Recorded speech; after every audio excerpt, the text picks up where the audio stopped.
السلام علیکم students, intermediate part 1 اسلامیات لازمی اسٹوڈینٹس، آج کا اسلامیات لازمی کا ہمارا ٹاپک ہے معاشرتی ذمہ داریاں۔ چیپٹر نمبر 2 کا ٹاپک آج ہم نے شروع کیا ہے معاشرتی ذمہ داریاں۔ معاشرتی ذمہ داریوں میں سب سے پہلے ہم ذکر کریں گے محاسن اخلاق۔ محاسن اخلاق سے مراد اچھی عادات جنہیں ہم اخلاق حسنہ کے نام سے بھی یاد کرتے ہیں۔ اسلام انسانی معاشرے کو خوشحال دیکھنا چاہتا ہے، اس لیے اس نے اخلاق حسنہ کو بہت زیادہ اہمیت دی ہے اور مسلمانوں کے لیے اخلاقی قدروں کی پاسداری کو مذہبی فریضہ قرار دیا ہے۔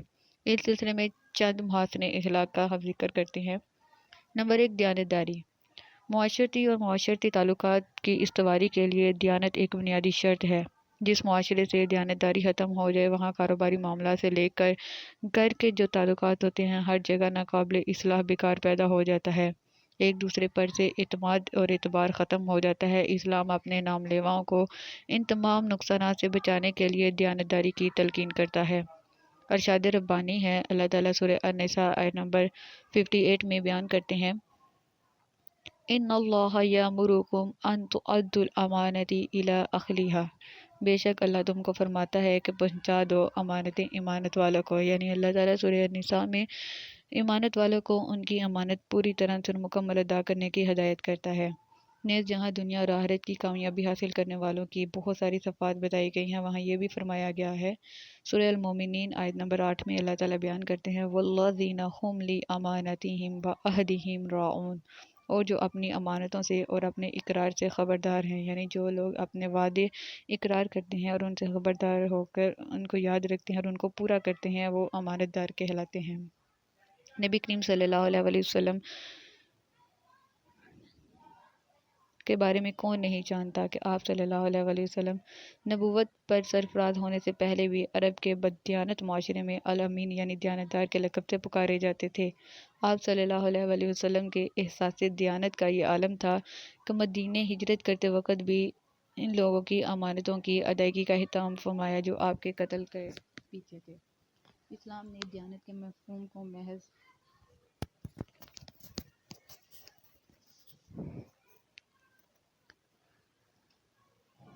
تجارتی کاروبار تک محدود نہیں رکھا، بلکہ وسعت دے کر جملہ حقوق العباد یعنی انسانوں کے حقوق کی ادائیگی کو بھی دیانت کے دائرے میں شامل کر دیا۔ نبی کریم صلی اللہ علیہ وسلم نے ارشاد فرمایا، محفل میں کی جانے والی باتیں بھی امانت ہے، یعنی ایک جگہ کوئی بات سن کر دوسری جگہ جا سنانا بھی بددیانتی میں داخل ہے۔ اس سے بھی آگے مسلمانوں کو تلقین کی کہ وہ اپنی تمام جسمانی اور ذہنی صلاحیتوں کو اللہ تعالیٰ کی عطا کی ہوئی امانت سمجھیں اور ان سب کو اس کے احساس کے ساتھ استعمال کریں کہ ایک روز اللہ تعالیٰ کو ان کا حساب دینا ہے۔ دیانت کی اس تعریف کے پیش نظر ناممکن ہے کہ کوئی شخص مسلمان بھی ہو اور بددیانت بھی ہو، اس لیے حضور اکرم صلی اللہ علیہ وسلم نے ارشاد فرمایا، جس میں دیانت نہیں اس میں ایمان نہیں۔ دوسرے اخلاق حسنہ کی بات کرتے ہیں، ایفائے عہد۔ انسانوں کے آپس کے تعلقات میں ایفائے عہد یعنی وعدہ پورا کرنے کی جو اہمیت حاصل ہے، وہ کسی بھی بیان کی محتاج نہیں ہے۔ ہمارے اکثر معاملات کی بنیاد وعدوں پر ہوتی ہے، وہ پورے ہوتے رہیں تو معاملات ٹھیک رہتے ہیں، اگر ان کی خلاف ورزی شروع ہو جائے تو سارے معاملات بگڑ جاتے ہیں۔ اسی بگاڑ سے مسلمانوں کو محفوظ رکھنے کے لیے اسلام ایفائے عہد کی تلقین کرتا ہے۔ ارشاد باری تعالیٰ ہے، سورہ بنی اسرائیل آیت نمبر 34 میں اللہ تعالیٰ بیان کرتے ہیں، وَأَوْفُوا بِالْعَہْدِ إِنَّ الْعَہْدَ كَانَ مَسْئُولًا۔ اور پورا کرو عہد کو، بے شک عہد کی پوچھ گچھ ہوگی، یعنی قیامت کے دن جو وعدے کیے گئے ہیں ان کے متعلق پوچھا جائے گا۔ انسان کے تمام وعدوں میں اہم ترین عہد وعدہ وہ ہے جو اس نے یوم عدل سے یعنی پہلے دن سے بندگی کے معاملے میں اپنے خالق سے کیا ہوا ہے۔ قرآن عظیم نے اس کی یاد دہانی اس انداز سے کرائی ہے، وَبِعَہْدِ اللَّهِ أَوْفُوا ذَلِكُمْ وَصَّاكُمْ بِهِ لَعَلَّكُمْ تَذَكَّرُونَ۔ اور اللہ کا عہد پورا کرو، تم کو یہ حکم کر دیا گیا ہے تاکہ تم نصیحت پکڑو۔ ایک اور مقام پر باہمی معاہدوں اور اجتماعی رشتوں کی پاسداری کا لحاظ رکھنے کی ہدایت اس طرح فرمائی گئی۔ سورہ الرعد آیت نمبر 20 اور 21 میں اللہ تعالیٰ بیان کرتے ہیں، الذین یوفون بعہد اللہ ولا ینقضون المثاق والذین یصلون ما امر اللہ بہ ان یوصل۔ وہ لوگ جو پورا کرتے ہیں اللہ کے وعدے کو اور نہیں توڑتے اس وعدے کو، اور وہ لوگ جو ملاتے ہیں جن کو اللہ نے فرمایا ملانا۔ نبی کریم صلی اللہ علیہ وسلم نے سخت سے سخت حالات میں بھی وعدے کی پابندی فرمائی۔ جس کی مثال یہ ہے کہ جب صلح حدیبیہ کے موقع پر حضرت ابو جندل رضی اللہ تعالیٰ عنہ زنجیروں میں جکڑے ہوئے آپ صلی اللہ علیہ وآلہ وسلم کی خدمت اقدس میں حاضر ہوئے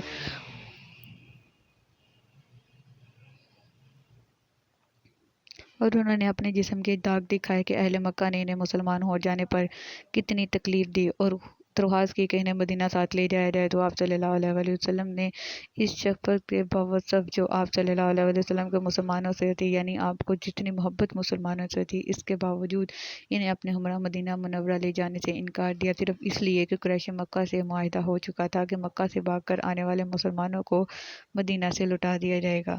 حضرت ابو جندل رضی اللہ تعالیٰ عنہ کی دردناک حالت تمام صحابہ کرام کے لیے بے قراری کا باعث تھی، لیکن صلح نامہ حدیبیہ کی پاسداری کے پیش نظر سب نے صبر و تحمل سے کام لیا۔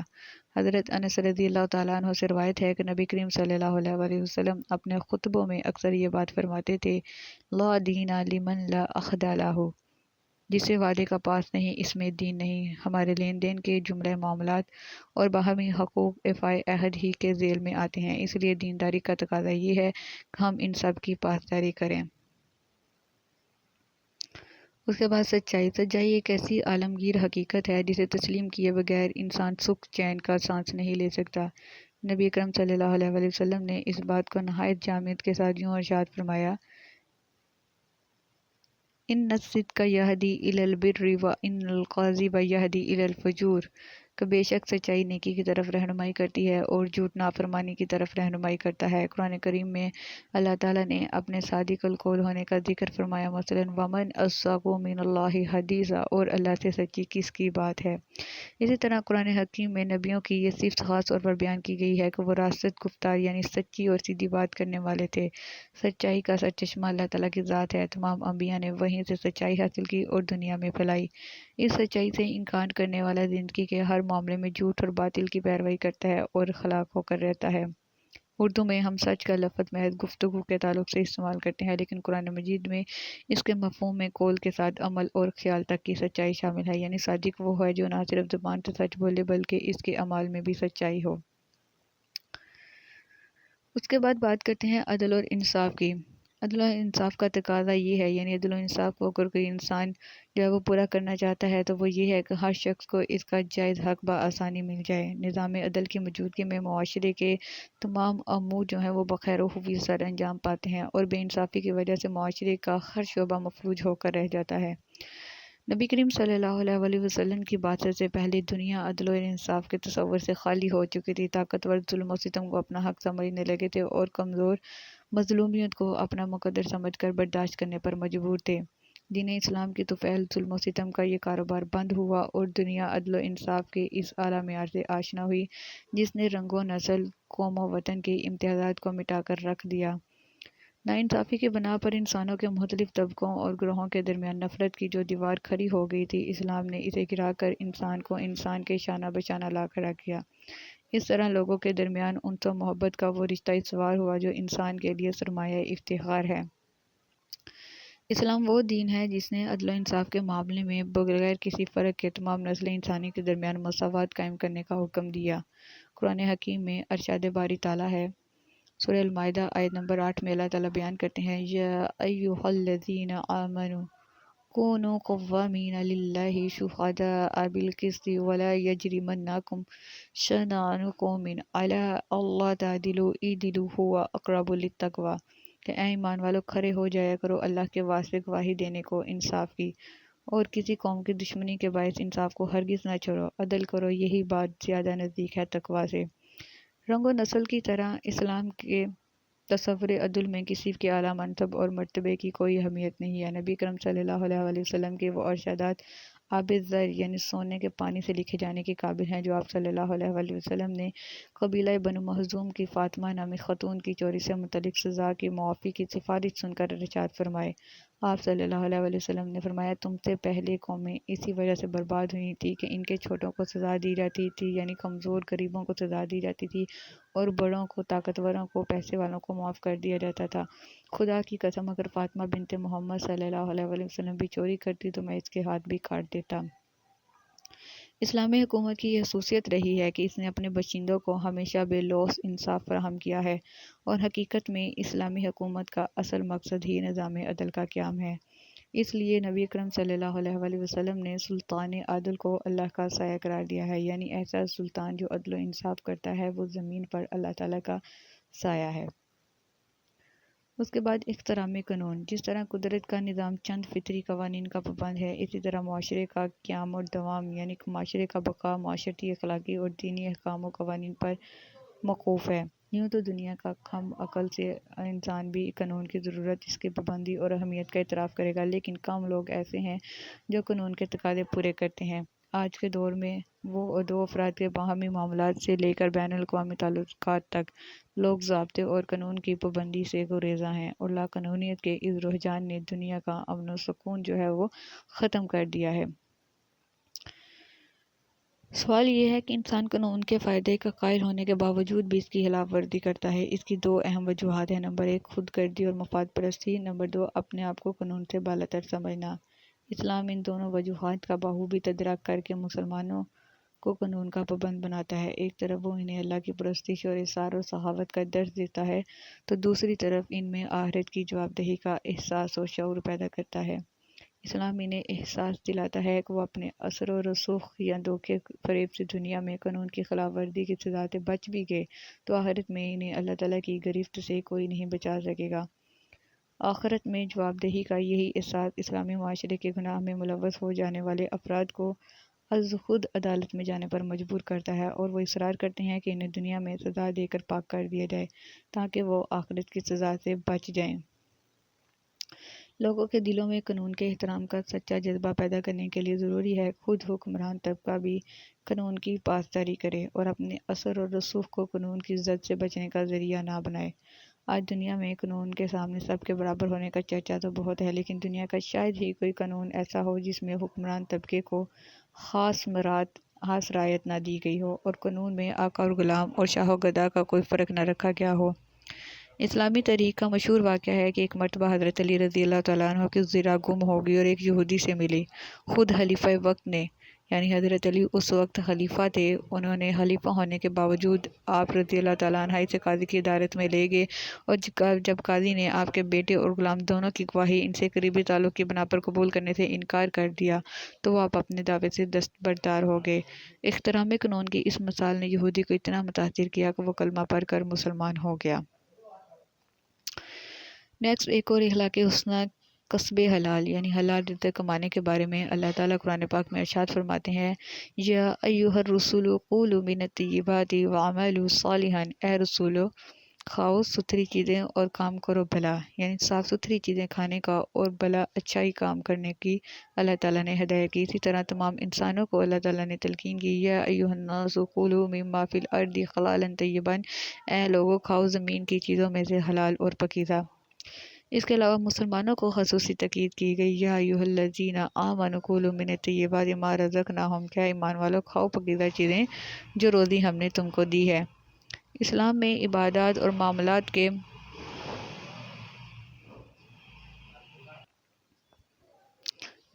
کے ضمن میں کسب حلال کو بے حد اہمیت حاصل ہے، اس لیے عبادات کی مقبولیت کے لیے کسب حلال کو لازمی شرط قرار دیا گیا ہے۔ ارشاد باری تعالیٰ ہے: وَلَا تَأْكُلُوا أَمْوَالَكُمْ بَيْنَكُمْ بِالْبَاطِلِ، اور نہ کھاؤ مال ایک دوسرے کا آپس میں ناحق۔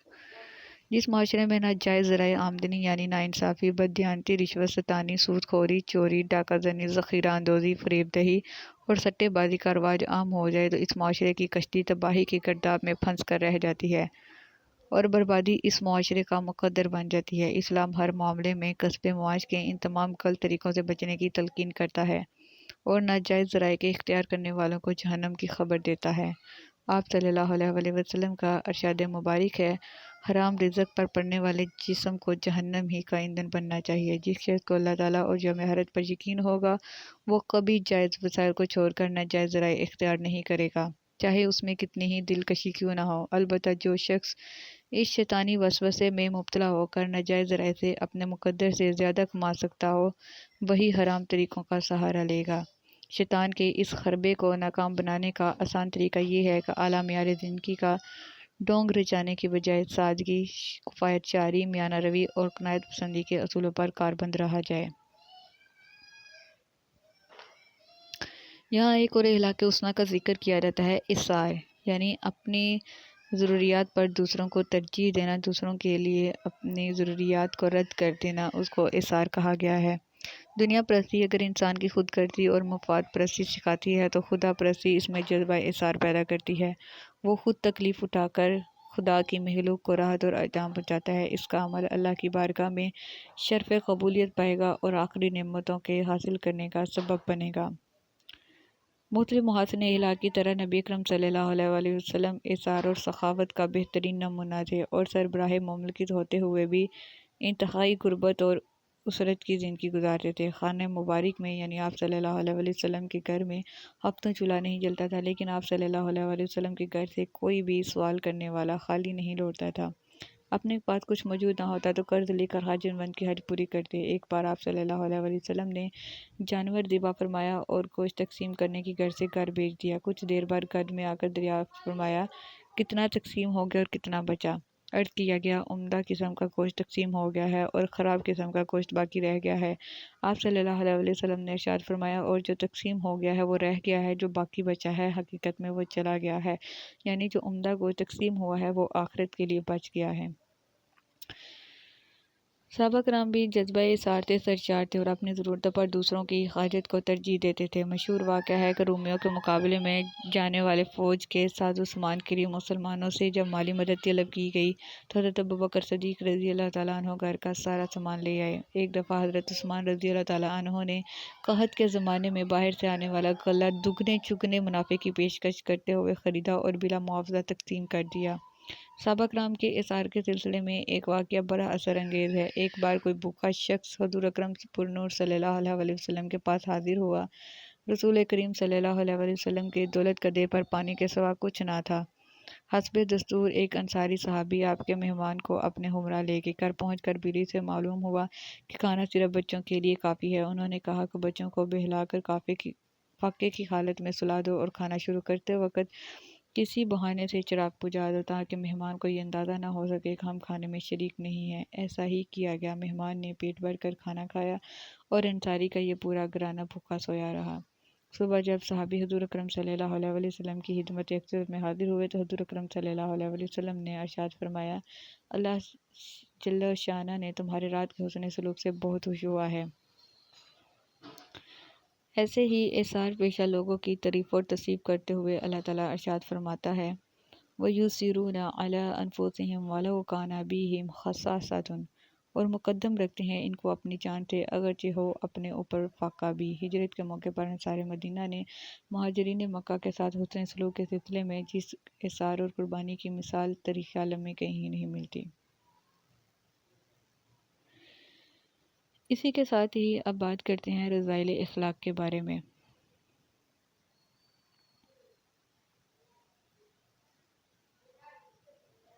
ویڈیو پسند آئی تو لائک کریں، اپنی رائے کمنٹ کریں۔ ایسے ہی مزید ویڈیوز کے لیے ہمارا چینل سبسکرائب کریں اور بیل کا آئیکن دبائیں تاکہ آپ کو ہر ویڈیو کا نوٹیفیکیشن ملتا رہے۔